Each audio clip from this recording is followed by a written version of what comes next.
दैहिक दैविक भौतिक तापा, दैहिक दैविक भौतिक तापा, दैहिक दैविक भौतिक तापा, दैहिक दैविक भौतिक तापा, दैहिक दैविक भौतिक तापा, दैहिक दैविक भौतिक तापा, दैहिक दैविक भौतिक तापा, दैहिक दैविक भौतिक तापा, दैहिक दैविक भौतिक तापा,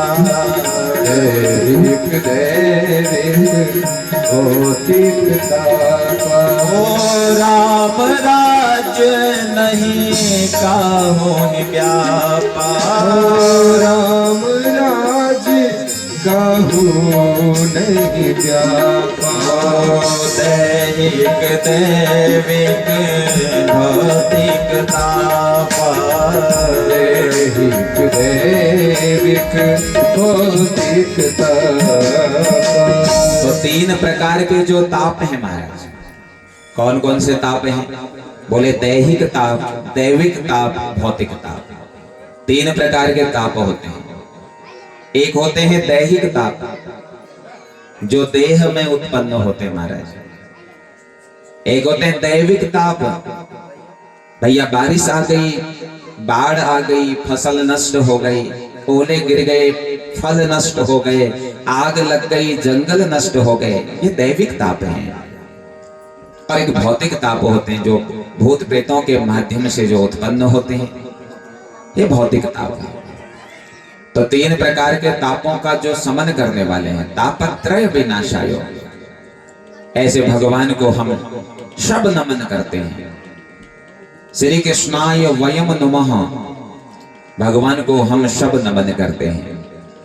तो पहले श्लोक में भगवान को नमन किया, तो दूसरे श्लोक में सुखदेव बाबा जी को प्रणाम करते हैं महाराज जी कि यम प्रवजंत मनुपेत मपेत कृत्यम द्वैपायनो बिरह का तर आजुहाव पुत्रेति तन्मयतया तरबो विनेदो स्तम सर्वभूत हृदयम मुनिमान तोष्मि।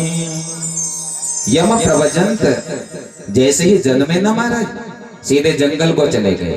कौन? सुखदेव बाबा। जन्म लेते ही महाराज जंगल को चले हैं।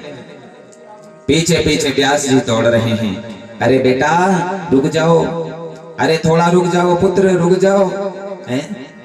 तो वृक्षों ने कहा महाराज, इतने बड़े विद्वान होकर के तुम अरे एक पुत्र के पीछे दौड़ रहे हो। अरे व्यासदेव, तुमको पता है, अरे वृक्षों का जन्म, नदियों का जन्म और संतों का जन्म कभी अपने लिए नहीं होता महाराज। कि वृक्ष कबहु नहीं फल भके और नदी न संचेनी, श्रवण द्वार पे संचरे साधो भया शरीर। अरे वृक्षों का जन्म कभी अपने लिए नहीं होता महाराज। वृक्ष में इतने फल लगे होते हैं, लोग पत्थर मारते हैं, उन फलों को तोड़ लेते हैं। वृक्षों के पुत्र कौन है? उनके फल हैं महाराज। वृक्ष कभी अपने फल को स्वयमेव नहीं खाता। वृक्ष कबहु नहीं फल भगे। नदियों में महाराज इतना जल भरा होता है, लेकिन नदियां कभी अपने जल को नहीं पीती हैं। ठीक उसी प्रकार से महाराज जो संत है ना, ये संत संसार में केवल अपने लिए नहीं आते हैं, ये संत तो परमार्थ के लिए आते हैं। साधो भया शरीर।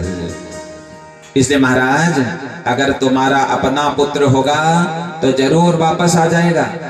जाइए, वापस जाइए। व्यासदेव आए हैं और आकर के चुपचाप हमारे बद्रीनाथ से आगे उनका आश्रम है, वहां जाकर के विराजमान हो गए। तो आइए प्रवेश करते हैं अपने नैमिषारण्य में।